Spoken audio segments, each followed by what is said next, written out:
university in the neighborhood. You see, I gotta come back and do it here. So think about yourselves when the great doc come up here. Take out your notepads, take some notes. You see what I'm saying? Be serious, get a conscious mind state going. Go home and live consciousness and pass it on to some people so they can live conscious. We should affect as many people with consciousness as we possibly can in this hour. This is real talk.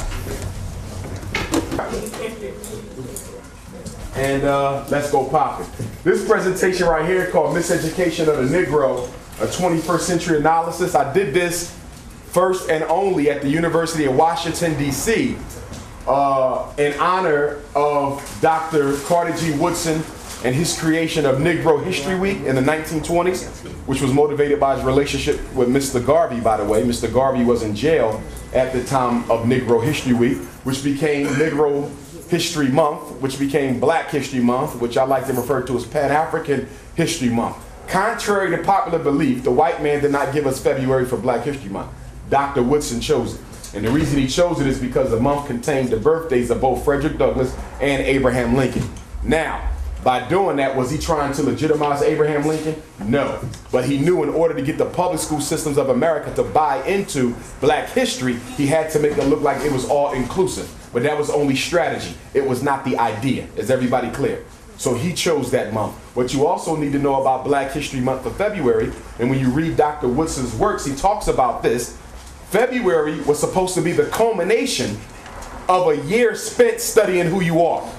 He never said you only study who you are in February. That was not the idea.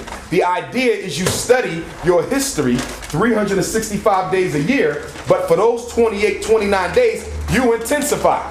For example, if you're a Christian, you just don't celebrate Christ, and hopefully a Black Christ, on December 25th. You celebrate Christ 365. But on Christmas, you intensify. On Easter, you intensify. If you Muslim, okay, you don't just study Islam during Ramadan. That's 1 month. But in Ramadan, you go back to the basics and re-strengthen your faith. Okay, so that's what February is about. Okay, so I want to clarify that because a lot of people said white folks gave us February. Why only 1 month? White people didn't choose that date. Dr. Woodson chose that date. And it was not supposed to just be for the 28, 29 days. Okay? So what we're going to do now is we're going to look at some of the things he said in his classic work, Miseducation of the Negro, and I'm going to give you my analysis of this. For those of you who was with me last night over on the west side at the African Village, I read you an email from my good friend, attorney Alton Maddox, who was the attorney for Tawana Brawley, our sister out of New York, who was raped in 1987 by members of the New York Police Department. She's now been ordered by the court to pay restitution to the cops who raped her. Did y'all hear that? And tomorrow night, Alton Maddox is holding an emergency meeting to talk about that situation. From what I understand, Tawana Brawley's mother isn't even allowed in New York City ever again.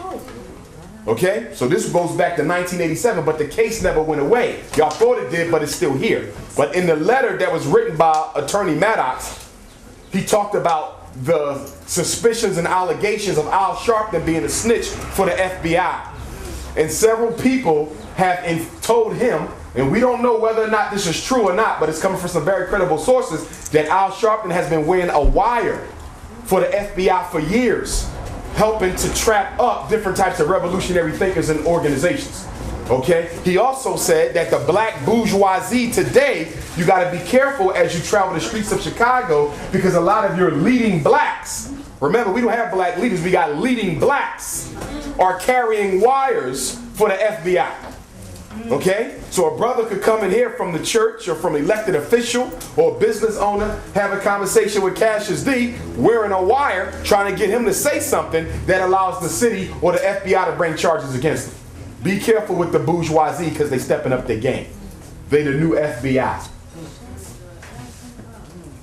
Dr. Woodson says, quote, "The educated Negroes have the attitude of contempt towards their own people because in their own as well as in their mixed schools, Negroes are taught to admire the Hebrew, the Greek, the Latin, and the Teuton, and to despise the African." Now, when I told people that the #1 goal of public education is to teach black children to hate themselves, people said, come on, that's an exaggeration. Aren't you embellishing the truth? I've never heard a white teacher tell black children to hate themselves. Well, what we know about learning is most of it is social, not intentional. So you don't have to tell a black child not to love themselves. All you have to do is exclude them from the curriculum and they will come to that conclusion anyway. Do y'all follow what I'm saying? You don't have to tell black children that white people are superior. But by simply feeding them a consistent diet of white glory, they come to the conclusion of white superiority anyway. That's right. What age are children conscious of their racial identity? By 4 years old, a child not only knows their race, they know the level of respect that the race gets. Look at that now. So your daughter or son knows in preschool that not only am I black or African, but that my people aren't worth anything. At 4 years old, the white boy and girl know not only am I European, but I'm better than other people. Did anybody have to teach them that directly? No, they see it through exempling and role modeling every day. Social learning theory. Social learning theory is based on the premise that most of what you learn is not in the book, but by what you see. That's right. So when we say that they teach our children to hate themselves, that's exactly what we mean. Not through the curriculum, but through everything else that takes place during the course of the school day. Think about it now. If you're being suspended more than everybody else in the classroom, are you not being taught that you're not wanted here? Does the teacher need to say drop out? Or do you automatically know that she wants you to drop out? So we got to stop acting like our children don't know what's going on. Next quote from Dr. Woodson. The thought of the inferiority of the Negro is drilled into him in almost every class he enters and in almost every book he studies. If he happens to leave the school after he masters the fundamentals, before he finishes high school, he will naturally escape some of this bias and may recover in time to be of service to his people. Now y'all missed something in this. Let me go back. He said, after he masters the fundamentals, if he leaves school, before he finishes high school, which is saying what? If the black boy drops out of school before he gets his diploma, he might actually be better off psychologically. Wow. This is 1926. This is 1926. Now keep in mind, Dr. Woodson was trained as a historian and a sociologist, not a psychologist. But Miseducation of the Negro is fundamentally a psychological treatise. Next quote. Practically all of the successful blacks in America are of the uneducated type or of that of Negroes who have had no formal education at all. The large majority of the Negroes who have put on the finishing touches of our best colleges are all but worthless in the development of their people. Who in here had a grandmother or grandfather who went no further than 5th or 6th grade, but did better economically than people you know with masters and doctorates? Do y'all see that? That's the point that he's making. Black people who didn't go to college had common sense. And black people who went to college had sense that was not common. Next quote. Most of what these universities have offered as language, math, and science may have served a good purpose. But much of what they have taught as what? Economics, history, literature, religion, and philosophy is all propaganda. And that involves a waste of time and misdirected the Negroes thus trained. He's saying that most of what our kids are taught in elementary school, middle school, high school, undergrad, master's, and doctorate is mostly propaganda and is of no useful value. How many of you went to college, got a 4-year degree, paid $30,000 for it, and nothing you learned in that school helped you at all after you got out? In fact, half the black people in America don't even work in the area they got their college education for. I'll be graduating soon. Unfortunately.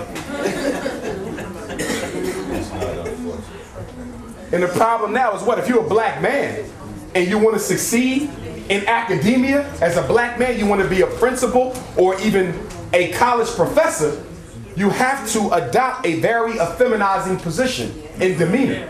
Look at the black men in higher education. Now you got exceptions, Conrad, Rural, and other folk, but look at the new jack black men in higher education. Everybody got 2.5 pounds of Kool-Aid in their tank. Okay?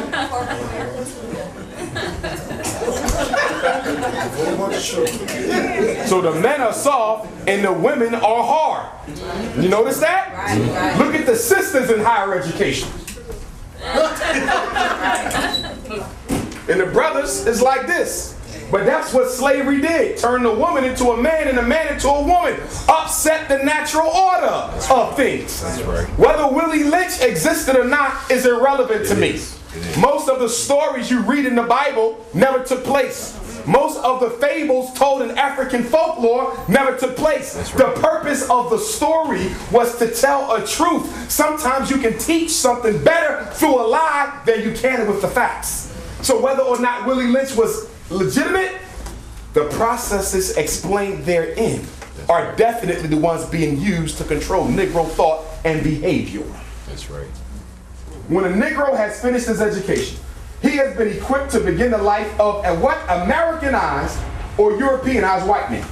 But before he steps from the threshold of his alma mater, he is told by his teacher that he must go back to his own people from whom he has been estranged by a vision of ideals which in his disillusionment he will realize that he cannot attain. So you go to college to be taught how to fit in the white social order. But when you're done college, you're sent back to the Negro social order.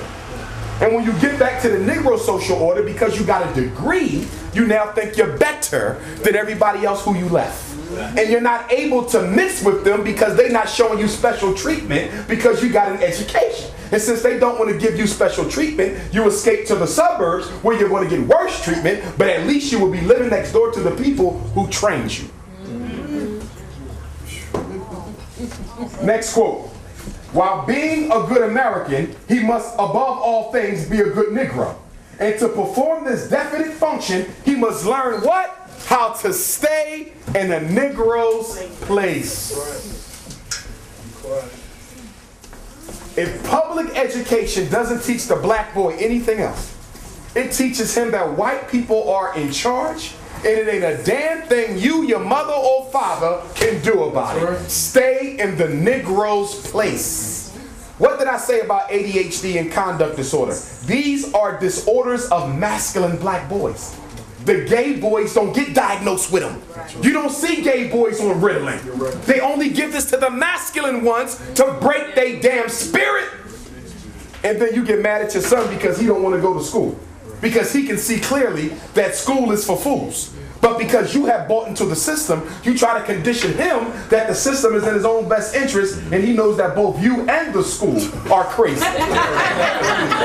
So rather than argue with you, he make you think he going to school and go hang out with his homies because it's useless to try to get their Negro parents to see the light when they've been living in darkness. Next quote.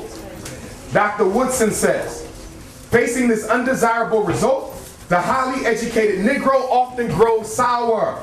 He becomes too pessimistic to be a constructive force. Let me say that again. The well-educated Negro is too pessimistic to be a constructive force and usually develops into a what? Chronic fault finder. Has anybody ever heard of somebody named Bill Cosby? Yes. It becomes a chronic fault finder. Stop blaming white people. Check your children's homework. Chronic fault finder. Stop talking about slavery. This ain't got nothing to do with slavery. Chronic fault finder. Stop having babies out of wedlock. That's the problem, not the white man. Chronic fault finder, or a complainant at the bar of public opinion. Often when he sees that the fault lies at the door of the white oppressor, whom he is what? Afraid to attack. That's right. This was written in the 20s, brothers and sisters. This was written in the 20s. Afraid to attack. He turns upon the pioneering Negro. The pioneer, so remember that he's friends with Marcus Garvey. So he's talking about people like Marcus Garvey. He's talking about Robeson. He's talking about brother like Cassius, some of you all. And instead of attacking the European, he's going to turn to who? The revolutionary blacks. And attack you because he ain't got guts to attack the oppressor. He turns upon the pioneering Negro who is at work doing the best he can to extricate himself from an uncomfortable predicament. So we here right now doing the best we can to raise our people up. But a bourgeois Negro will stand out there and condemn every last person in here because that's what he is trained and financed to do. Remember, Al Sharpton changed the name of his organization from Black Action Network to National Action Network to do just what Cassius was talking about earlier, get money from the government. Because you know, to do 501, you can't put no race identifier in it. We had Black United Fund in Philadelphia. They damn near tried to shut them down after years of business because they had black in the title. Next quote. Neither this inadequately supported school system nor the struggling higher institutions of a classical order established about the same time connected the Negroes very closely with life as it was. He's saying that the education that our children get and the education we got in college did not prepare us to deal with life as it was. Most of your education is theory and idea. The reason why grandfather did better is because in grandfather's high school, they didn't worry about theory and ideas. They wanted to make sure grandpa could pay the bills and keep food on the table. It goes back to who? W.E.B. Du Bois and Booker T. Washington. W.E.B. attacked Booker T and said, you down there teaching black people how to clean people's homes and this and that? And Booker T said, there's as much respect in cleaning as there is in being able to master European history. He said, but at the end of the day, people who come from Tuskegee can make a living wherever they go. And people who come from your walk of life can only make a living if they're working for white people.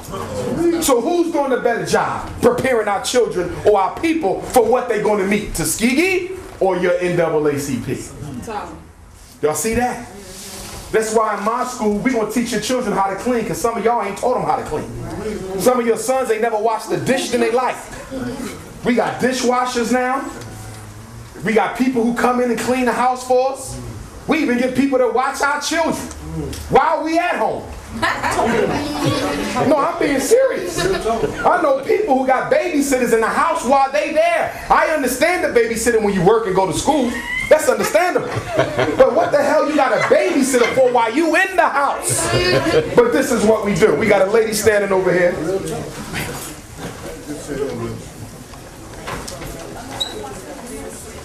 Next quote. Dr. Carter G. Woodson said, oh, what else did Dr. Woodson tell us about himself? He said that at Harvard University, he was taught to hate himself so much that it took him 20 years to undo the self-hate that Harvard put in him. That was in 1927. What about your kids in 2013? Not only are they being taught to hate their blackness today, they're being taught to hate their gender on top of it. So I don't just hate the fact I'm black, I hate the fact I'm a black man. I don't just hate the fact I'm black, I hate the fact I'm a black woman. This is how deep the situation has gotten now. And now black people be running into trouble because everybody getting us to do what? Join everybody else's civil rights movement. We running around supporting the gay struggle. And all you doing is using the gay struggle to eclipse the black struggle. Yes. And now they got you fighting for illegal immigrant rights. Yes. Why are you worrying about what the hell a Mexican come here or not? Yep. Do you know he only come here to take your job, live in your project, send his child to your child's school, get your kid's scholarship money? You fighting for the right for him to come here and practice racism on you. Stop loving other people more than you love yourself. That's exactly why I got these done. That's right. It's time to be unapologetically African. That's right. I'm only speaking for my own, unapologetically. I don't care about none of the rest of them. They got their own leaders. That's right. Can I ask y'all a question? If Arabs got their own leaders, if Jews got their own leaders, if Mexicans got their own leaders, if the gay people got their own leaders, what the hell they need your support for? That's right. You got enough problems of your own. Right. But because black people are afraid to stand on blackness alone, we feel guilty about loving ourselves more than other people. We feel like we got to join other movements to justify our loyalty. Woodson says, they have proceeded on the basis that every ambitious person needs a what? A liberal education, not a practical education. You know what a practical education was? We're going to teach you how to be a plumber. By the time you graduate high school, you will know it so well that you will be able to take the state board in Illinois and get certified with no college after you leave this high school. That was practical education. But after the civil rights movement, they came up with liberal. We want them to be well-rounded. So we want to teach them a little bit of Greek. We want to teach them some ancient Egyptian history. Or some ancient European history. We want to teach them American government. We want them to take 2 or 3 electives in art, take another elective in foreign language. Let's teach them a little bit of Spanish and French. Liberal, right? You know what it liberated you from? It liberated you from the ability to earn a damn living for yourself. That's what it liberated you from. Look at all these liberated Negroes now. Look at them. Free to do nothing, everything but the right thing. Our kids don't need a liberal education. And if you're going to give them a liberal one, let it be based on their own history and culture, not yours. We don't need another Frankenstein. The Negro trained in the advanced phases of literature, philosophy, and politics has been unable to develop far in using his knowledge because of having 2 functions in the lower spheres of the social order. Advanced knowledge of science, math, and language, moreover, has not been much more useful except for mental discipline because of the dearth of opportunity to apply the knowledge among people who are largely common laborers in towns or peons on the plantation. Let me break this down to you. Dr. Umar goes to college and I get a degree in psychology, which is what I got, right? If there was no such thing as special ed, if there was no such thing as ADHD, if there was no such thing as mental illness coming from white supremacy, I would be homeless right now. Because what I was trained in is in no way practically beneficial to my people for an extent for me to be able to live off it. Do y'all see that? Yes. Right. Some of y'all got histories of what? Geography. Now, if you're going to teach it, that's one thing. But most schools don't even require that geography be taught no more. So if you got a degree in geography or a degree in art history, how are you going to earn a living with that? That's not practical in the hood. What black person you ever saw was hiring someone who had a bachelor's degree in fine art in the hood? Nobody. Geography in the hood. We don't need them type of professions. But people need plumbers in the hood. They need auto mechanics in the hood. They need barbers in the hood, don't they? So we got to make sure the children get a practical education. Next, the number of Negro mechanics and artisans have declined over the last 2 generations. The Negroes do not represent as many skilled laborers as we did before the Civil War. Look at it. Look at any state, the amount of plumbers, the amount of carpenters, the amount of electricians. What happens when the white boy go to jail? White boy go to jail, come out, even with a felony on his record. He goes into a training program, 18 months, and he's out there building buildings. And look at our boys. But I mean, you even said in the movie that they imported laborers Yes, they from did. other countries and things like that to diffuse that. So Very much so. have, you know, black folks working in skilled labor jobs like that. Exactly. But if you have a self-contained economy within your community, if your political economy is together, you follow what I'm saying? But no, I think that's the point more than anything. Is Yes, that sir. People, need to have that within. Needs, like they even say, like in Haiti, that the people they had a contained community before the earthquake and things like Exactly. that. You got to be self-contained. Everybody's self-contained but us. You got to trade with one another. That's Exactly. important. Exactly. If the practical education which the Negroes received helped to improve the situation so that it is today no worse than it was, certainly it did not solve the problem as was expected. We have more college-educated black people in America than any time before. And your problems are worse than any time before. That's right. Now let's go deeper. Look at the amount of money we have spent on education. Now we talk about how much money we spend at the Chinese store and the Stop and Go. We talk about the money we spend on church, right? Mm-hmm. Look at the money we spent on college. In this room alone,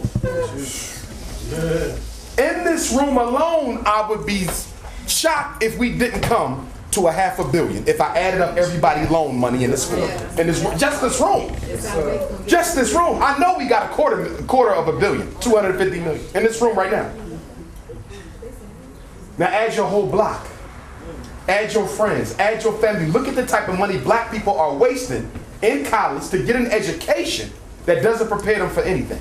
Now some of y'all say, well, wait a minute, I want to be clear. Are you saying that I shouldn't send my child to college? No, I'm not. I'm saying that college is the new casino. Stay with me. When you go to gamble, stay with me. And I'm not a gambler like some of y'all, but I know a little something about it. You put $5 down, hoping that you'll get 5,000 from the father. Am I correct? Look at college. You spend 50,000 down, hoping that you'll get 5 million back over the course of your lifetime in a good job. Is that not a gamble? Because are you guaranteed to get that investment return? No, you're not. So college is the new casino. So if you're going to send your child there, I'm asking you to gamble wisely. Your first question is, number one, did I teach my son enough discipline to be able to make it on that campus without me on his back? That's number one. If your child ain't got no discipline, you ain't got no business sending them away to school. That's your sons and your daughters. You took out $20,000 this year to send her little hot ass down to Spelman, and she came back pregnant with twins. Look at your gamble. You lost that bet, didn't you? I'm being real. I'm being real. You sent your son over to UCLA because he wanted to go to school on the West Coast. And he came back with a felony for selling weed in his dorm room. You lost that bet. I only want that young man going to college if the mother knows that she taught him discipline and that he wants to be something that is, number one, useful to the community, something that for which he can earn a living, and something that would allow him to go into business for himself. If that young man says, I want to be a dentist, and he's committed to being a dentist, and his mother says he got the discipline to do it without me, send him because we need dentists. See, I can never say don't send nobody to college. That's the worst thing I can say. Because if I say that, I'm saying what? We want every lawyer that we got to go to be white. If I say send no black kids to college, I'm saying we want every doctor that we go to be white. If you don't send no black children to college, where does your professional class come from? You don't get no more. When you need a surgeon, a life-threatening surgery, and all the surgeons are white because we said send no black kids to college, look at that situation. So I would never say send none. But if the community is organized, we can take inventory over what we need. You might say we got enough dentists in Chicago. Even though he likes dentistry, young man, for the sake of the community, you got to choose something else because we flooded over there. Where we flooded at right now? Nowhere. Yeah, we don't need no more rappers.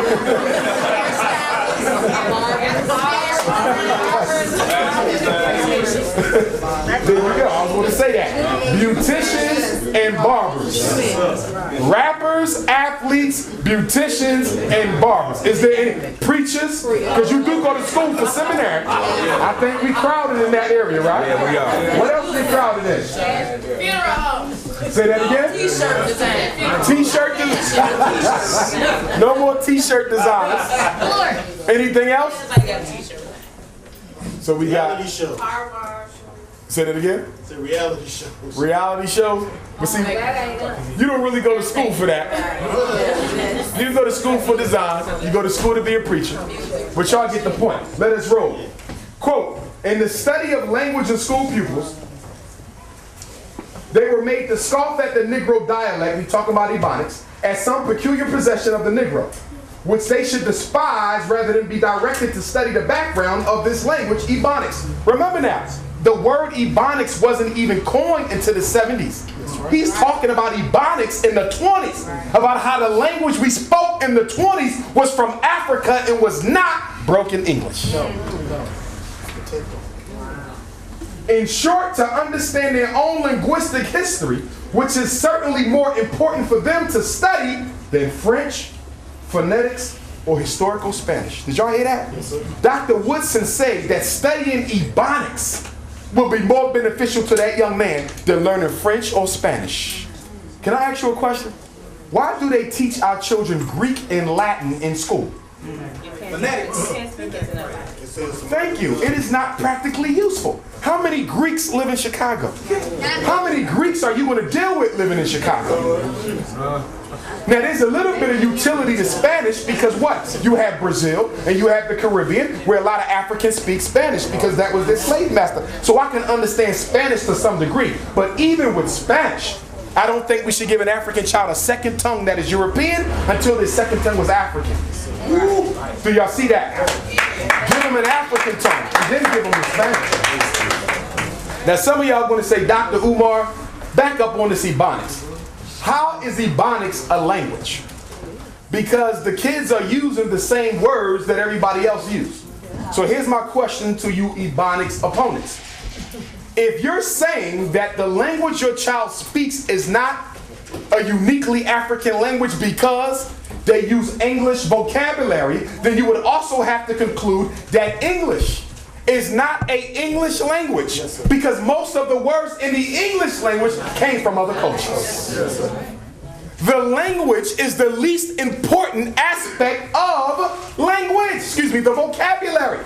So what are the other aspects? Phonetics, phonology, syntax, how you structure the sentence, how you inflect meaning in the words. Let me give you an example. In white language, if you want to say that the street was very long, you would say the street was extremely long. They have an adjective to describe the long. Are y'all following me? But in our language, if you want to say the street is very long, you don't say the street is extremely long. You say the street was long. Fellas, if you see a sister and she's gorgeous and the brother say, was she hot? You say, nah, she wasn't hot. She was sizzling. In African language, inflection is put on the verbs and the nouns to emphasize and underscore the meaning. That not only takes place in the black community, you see it in Nigeria, you see it in Ethiopia, you see it in South Africa, you see it in the Caribbean. The only thing that we share with white people's language is the vocabulary words. Everything else is totally African. What is another big difference in our language and theirs? All of our language is in the present. We be on our way. African language is always in the present. European language is past and future. We will be on our way soon. In African language, there is no ing and there is no strong consonants at the end of the word. So when they say that we run our words together, come on y'all, let's go get a grub. White people, come on, you all, and let's go eat. In African language, you do not emphasize consonants at the end of words because we don't have consonants at the end of our words. Are y'all following me? Right. So when we say being, B-E-I-N, there is no being because you don't see that G sound at the end of any word in African language, especially in Niger-Congo language where most of us come from. So don't let nobody tell you that our children are not speaking their language. So then you say, well, wait a minute now. Don't they need to do well in English? I want him to master the King's English because he might be the next lawyer. But I want him to understand that he is bilingual, just like the Asian, just like the Arab. And that he has to be able to do, just like them, code switch depending on the environment that he's in. When you're in the hood, you talk like the brothers because language is an identifier. But when you get around the cracker, you speak his language. You got the code switch. But what y'all got to stop doing is making your child feel inferior about using their African tongues. In fact, what we probably need to do is have another Renaissance, but instead of the Harlem Renaissance, it might be the Chicago Renaissance, where those of us in this room write books written totally in Ebonics. Right. To emphasize our respect for our native tongue. Stay with me. And I talk about this in my book. One of the beauties of our ancestors was that they deliberately refused to accept the European tongue. And even though they had to use its vocabulary words, they kept the structure and the phonology and the syntax totally African. You got to understand something. The fact that you can still speak African is a testimony to the strength of your predecessors because they tried to rip that the hell out of your tongue. You read the Willie Lynch letter. What did he say? First and foremost, teach them your language so they can never communicate without you understanding what the hell they talking about. That's right. And if it's one thing black people got a problem with today, it's your ability to communicate with each other in front of white folk without letting them know what you're talking about. When you go into a Spanish store, if they don't want you to know what they're talking about, they flip the Spanish. You go into a Chinese store and they don't want you to know what they're talking about, they flip the Chinese. You can't flip the Ebonics because you done told the white people your language code. Exactly. That's right. And you got Eminem and all these other white rappers using your damn language talking about hip-hop is for everybody. No, it ain't. They got websites now you can look up words. Yeah, they got a white man came out with an urban dictionary, broke down your whole damn code. and some black dude told him. I tell you. They told him all about game. They tell him about con. They tell him about everything. I'm gonna go deeper than that. I got a phone call one day. I was home working on a psychological evaluation. Brother called me up. He said, Dr. OMAR Johnson, are you familiar with my Alpha 21 documentary? Most of y'all seen that? Yes. I said, yeah, I'm familiar with it. I got a copy of it. It was really good. He said, well, we want to talk to you about producing a post-traumatic slavery documentary similar to the My Alpha 21, and we want to talk to you about cost, price, yada, yada, yada, filming. I said, no problem. Let's pop. He said, but before we go there, I need you to talk to the producer of the documentary. My Alpha 21 was produced by a white man. I'm going to say it again. My Alpha 21 was produced by a white man. When you buy the DVD, you're paying a cracker. He got on the phone with me. I couldn't believe it. I said, you're the producer? He said, yeah, white as hell. I said, I'm sorry, sir, but I can't do that. I'm going to do a post-traumatic slavery on your dollar, and you're going to benefit from my knowledge, and now my people going to run out buying it thinking they supporting Dr. Umar, and they supporting some damn Zionists. Yep.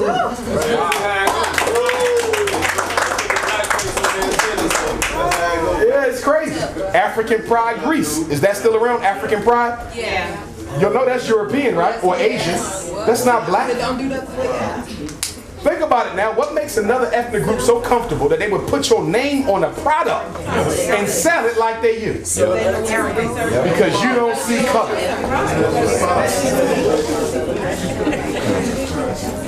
Next quote. From literature, the African was excluded altogether. He was not supposed to have expressed any thought worth knowing. The philosophy in the African proverbs and in the rich folklore of that continent was ignored to give preference to that developed on the distant shores of the Mediterranean. Listen to me. The white man studies nobody's philosophy, who he considers to be intellectually inferior, because philosophy is a product of your cultural intellect. Are y'all following me? So the reason why the philosophy of Bobby Wright, the psychoracial personality out of Chicago, that should be taught in every university as part of the introductory to psychology course. Are y'all following me? That's right. But you don't get that. Amos Wilson and his plethora of books should be taught in any introductory course in psychology. But because the white man considers the African to be intellectually inferior, so must your philosophy be also. Look at me. I've been to school all these years, all these degrees. And I never once was taught about a black person in any psych class. Did y'all hear that? Look at that. School psychology, clinical psychology, family psychology, not a single black theorist ever in nearly 20 years of college. So you're taught to worship Sigmund Freud. This white man told us that boys have a secret love affair sexually with their mothers. And that he envies his father because he wished he was in a bed with him. What the fuck is that? Has any man in here wanted to kill your dad so you can sleep with your mother? Has any woman in here wanted to kill your mother so you can sleep with your dad? Well, I know some of y'all want to kill your mother, but not to sleep with your dad. Because she got on your nerves. Because you know, black women and their daughters, y'all got to work it out. Half my therapy cases is black women and y'all teenage girls. Can somebody tell me what the hell is wrong with y'all and y'all daughters? But for some reason, two black women cannot live in the same house, even when they mother and daughter. No, I live with mine. So you know we cannot. Why do you think that is? Because I think it may be a thing of me doing what she may have wanted to do all her life. But it could be some things that she probably sees that I'm doing wrong that she wants to guide me. Maybe things that she saw herself doing that she's done. Okay. But yeah, and even so with my daughter, she'll be 13, and I'm about ready to walk on that too. Now let me hear from an older sister. Can an older sister tell me why y'all think? Talk to me. I think it's because culturally, at the age of 14 or when you reach your menses, you are actually an adult. That's true. And in this society, you're not an adult. So you have this control from your mother because she thinks she knows better for you. Okay. So it's this battle that goes on, as opposed to us living in our own cultural environment and, you know, being taught from that premise and you going out and respecting and the young daughter does what she does as an adult. Right. And I agree with you, but let me throw this at you.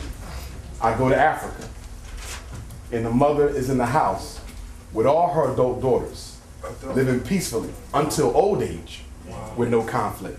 Right. What do you say? Because they had, I actually went to Ghana, and at small, you are taught respect for that child or your brother or sister that's older than you.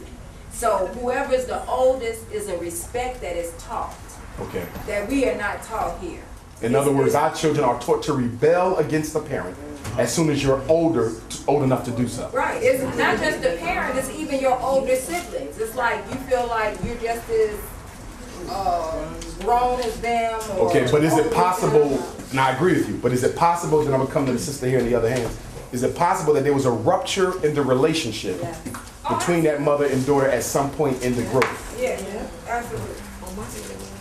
And my last thing for you, I'll see you, Queen Mother.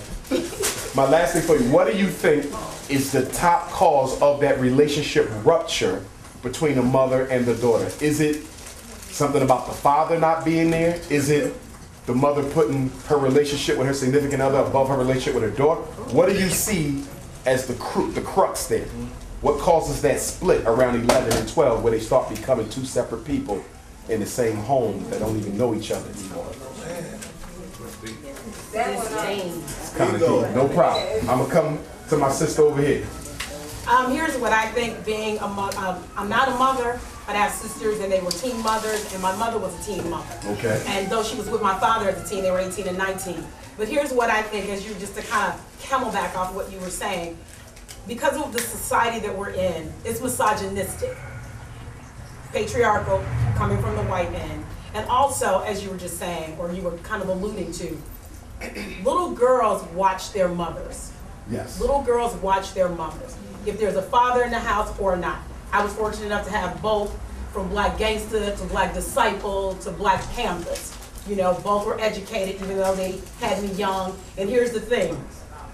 We watch our mothers, we see what they do and what they don't do, and disdain forms. Disdain for your mother. Not all mothers. So you start to lose respect for your mother because of what? Poor role modeling? Poor role modeling, and because you can see the hate in her. Doesn't matter, we're not talking about beauty, we're not talking about any of that, we're not talking about education. You can see where the mother has taken on all of this weight from society, and she does not feel good, and there's a lot of hatred coming all her way. But why does that turn you against her though? I follow you. But, from what I see. Right, but why does that pull the daughter away from the mom as opposed to towards the mom? Because she feels as if the mother, she needs somebody to lift her up and show her how to be.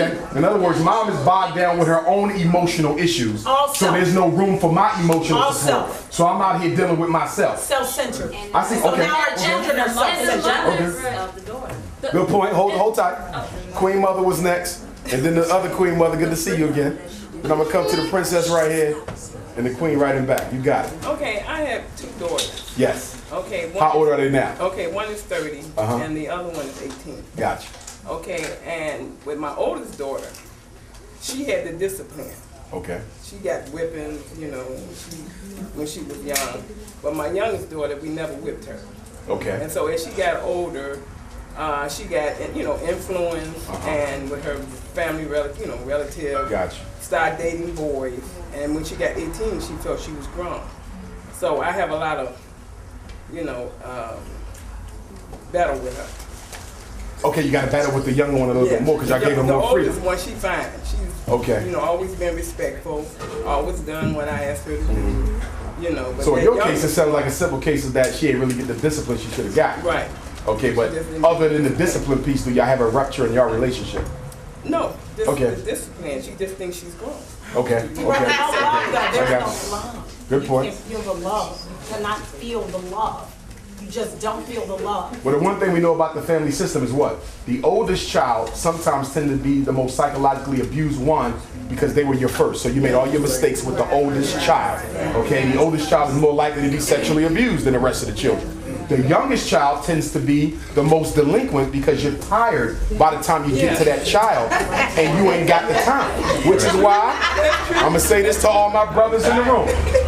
I know we can have children until we're 100 years old. But brothers, be a little bit thoughtful. If you 85, what the hell you out here with a newborn for? When you know you ain't gonna be around when they 25. I'm being real though, because I see a lot of older brothers with these very young babies, and I'm saying to myself, that boy, I mean, in the natural order of things, you ain't gonna live to be 150. So what you drop the seed like this, because you gonna pass on, and you got the young mom, she gonna be struggling with that boy, because you planted that seed a bit too old. So fellas, even though we can have babies until the end of time, I'm not saying not to, I'm just saying think about what you're doing before you plant a seed that late in your life. Okay? Yes, ma'am. I would want to say that with the girl, with the teenager girl, and I had 3. And the thing is that the mother is going through a hormone change, and the girl is too. And you have to really recognize. You took it biochemical. And most of all, what happens is that a lot of us really don't even know these things. You know, once I began to develop and know these things, then I would exchange that with my daughter, and I'd say, I'm a little imbalanced and you're a little imbalanced, and we're gonna have to get this together. You know? Because that's really what really keeps us, the girl and the mother, really battling with each other, is because of that hormone change. And why the breakdown in communication though? Because if I'm going through a hormonal change and my son is going through a hormonal change, I can communicate with him. Look, daddy gonna be flipping on you sometimes. You know what I'm saying? Because I'm changing right now. But I still love you. But the thing is that the parent has to be aware of it. See, a lot of us are not aware of it. You know, hey, I'm grown, I run it, you don't tell me what to do, and I'm the parent. We not even aware. Well, is that hormones or is that something else?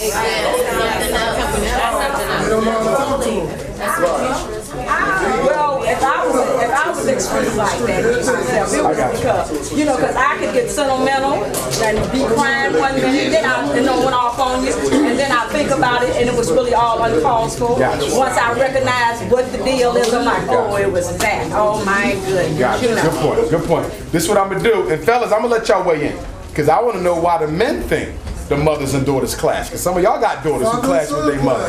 Fathers and sons clash too. I don't know. I don't think the father and son clash. No.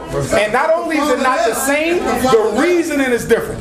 Most of my young males who clash with their dads comes from a breakdown in community. Like this right here that we having right here is therapy, and it's necessary. And a lot of times I feel like people, they get caught up in their own little, you know, this is my house, so everybody stay in that house, and then next door they going through the same problems. They don't share their problems with what people. I agree with you. You know, and so it's all, you know, it's one. And I'm gonna add to this. Most of the young men I know who got issues with their father, it ain't so much about a communication breakdown, it's the fact that he wasn't present while he was growing. It's more of an anger at where the hell were you all these years. I think people should get that up, though. I think that's But a child can't give that up. I mean, if the child feels that for his daddy, you follow what you can't give that up. I think I gave it up. This is my father here, but I think I gave it up. He ain't gave it up. Okay, you forgave. He said he forgave, Pop. What you think? No? You said hey, once in a while come out? I think fathers always lead. I think that's cool. I think that. Whoa. I don't mean the lead. I'm jumping. You know who you remind me of? I mean, is that not Bill Bellamy? I think that you know, that men as a whole, you know, they move around. They more hunter-gatherer. Women are stable. They, you know, that's why I think most houses make sure I know women is over there like whatever. But in my opinion, men move around. And that's cool. Once I grew up and I became a man, I understood why my father was the way he was. Okay. That was how you grew up. I'm just saying that's how you grew up. It's no argument in that. I see things different. I'm 32. My father is 80-something. But it's different for women too. Because I'm a male child. It's different never for a did daughter. that. Hold that thought. Let me do this. I'm going to go back to my order. And do you know who you look like? Who's the sister who just starred in, you resemble a little bit, Tyler Perry Temptation movie? She also played in Great Debaters, the light-skinned sister, because of the cheeks. Y'all know what I'm talking about, the light-skinned sister? You look like a little bit. So we got a lot of celebrities in here tonight. Okay, hold tight. So we're going to go 1, we're going to go 2. Who else wanted to weigh in? 3, Elder, 4, 5, and you know we got Dave Chappelle. Look at us, right? We rolling in here. We got Bill Bellamy, Dave Chappelle. Who else we got in here tonight. Okay? But number 5, right, brother? Okay. Number 6, queen. Number 7, queen. Number 8.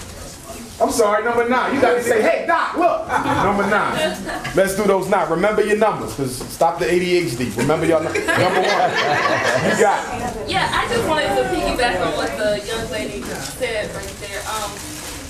No, I think that the reason why mothers get into, battles with their daughters is because sometimes they project that anger onto their daughter. Onto their child. Yeah. But they could have projected more to the son who looks like the father more so than the daughter. But go ahead. I think that happens. But I think that because a lot of parents, mothers are single mothers, they have no outlet. Angry. Yeah. In other words, she becomes the only adult she can let out on. Yeah.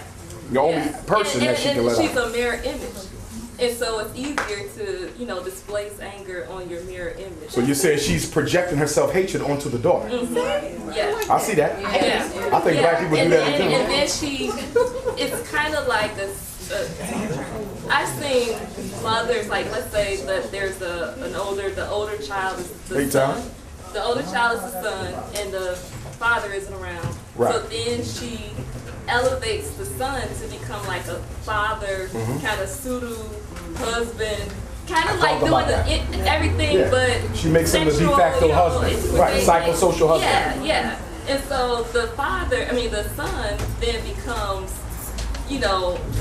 more important to the mother's emotional well-being than the daughter. Yeah. The daughter gets rejected in favor of the son. But I'm going to add another piece to this too. Another problem that I think adds to the daughter-mother conflict is the fact that the mothers are so close in age to the daughters that they see them as a competition for potential mates. Am I wrong? When the mother is 35 and the daughter is 18, are y'all following me? You can't tell them apart sometimes. You see, and so the mother might have liked a certain guy, but the guy went straight over to the daughter, not knowing. Some of y'all laughing because y'all say, yeah, that happened to me one time. You see what I'm saying? So I think that's another piece. And let me give you another piece too. When normally, if the father was there, you still go back to the single.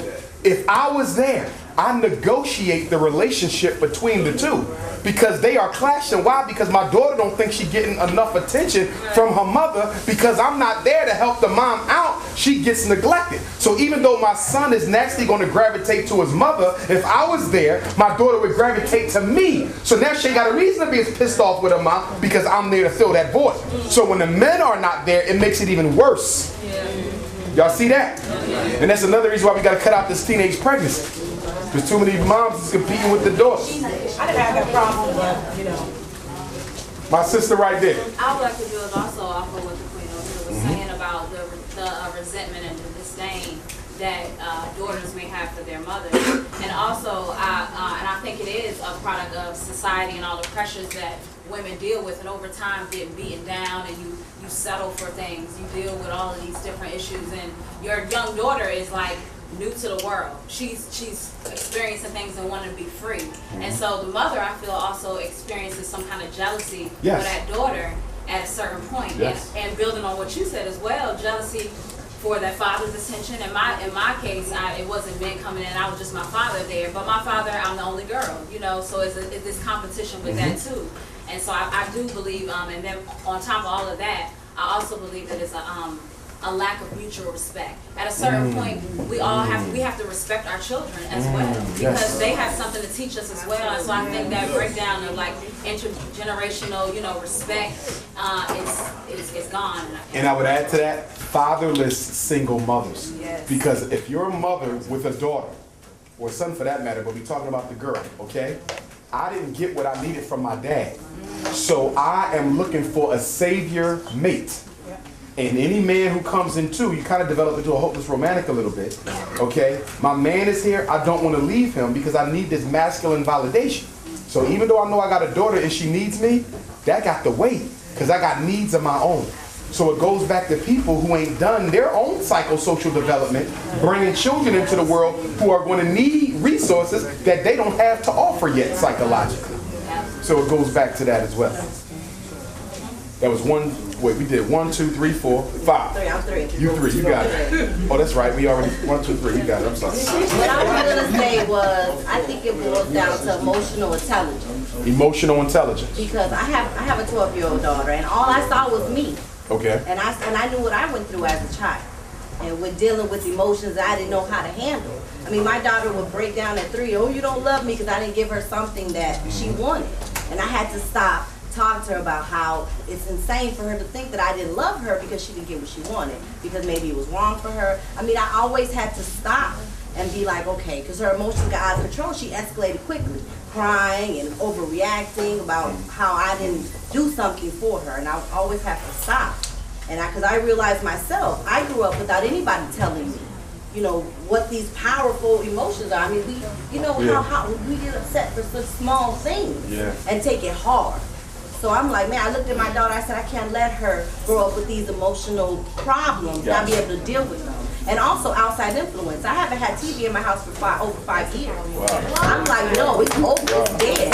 Nobody else is gonna be my daughter's mentor or my children's mentor, but me, I'm gonna influence them. And then when they do see the outside influences, I can always come in and say, okay, well this, I mean, to the point where my kids know now, they walk away. They're grown up. My daughter told her girl, while you were watching TV, I was creating something. I told my kids, I'm not creating employees. I'm creating people who make businesses, create something, make something. That's right. Make something that nobody else can make, because you're an artist, you're creators. Create something. You're not going to be nobody's employee. Good point. So we producing entrepreneurs, not ultra poor Negroes. Yes. All right, number 4. Baba, you got it. She kind of hit on where I was going, and that is that in America, in black families and black homes, children are not respected. They are looked at as property. Right, a burden. A burden. Right.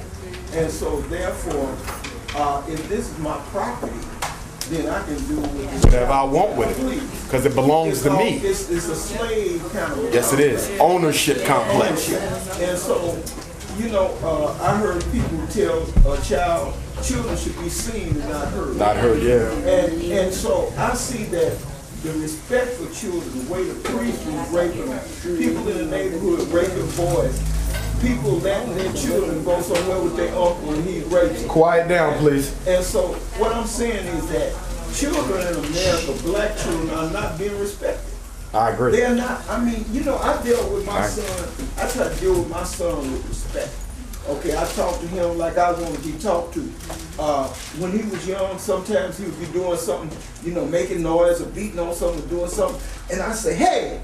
And then I think about it, I say, damn, when I was a little boy, I was beating on something, and somebody hollered at me, and I shut up and let him be, you know, I wouldn't say nothing. Right.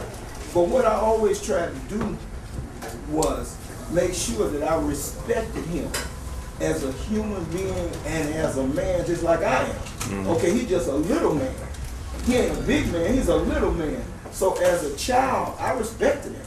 I respected all my children, okay, highly. And that's what I see. I see that people really look at children's property, just like I agree. If you go to the hospital, the doctor look at you as a patient. You ain't a real person. So he can do anything, he can give you anything he wants to. Yeah. So with the same thing with the children. So she kind of broke down where I was going to come from with that. Good point. Good point. Number 5.